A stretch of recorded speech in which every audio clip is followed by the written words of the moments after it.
DJT stock analysis. This is for Wednesday and onwards. Am I buying? I'm covering all that in a short 1 minute video, so watch till the end. Trump media and technology stocks been sitting at $33.30, 2.5% up for the day. So where are we heading next? I think it's, bro, like I'm actually getting excited because it's sitting on the bleeding edge, literally sitting on the bleeding edge. Keep in mind, I've done 32,000 videos over the last 4 years, spent thousands of dollars on course cement trips. And the only YouTuber that's been consistent this much as me. With DJT,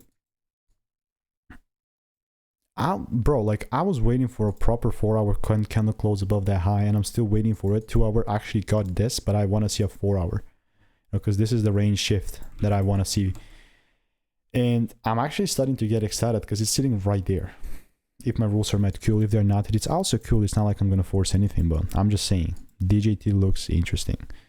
If you want to learn the strategy that I'm using for free, just click the first link in the description. All reviews are 5 stars, and I'll see you in the next one.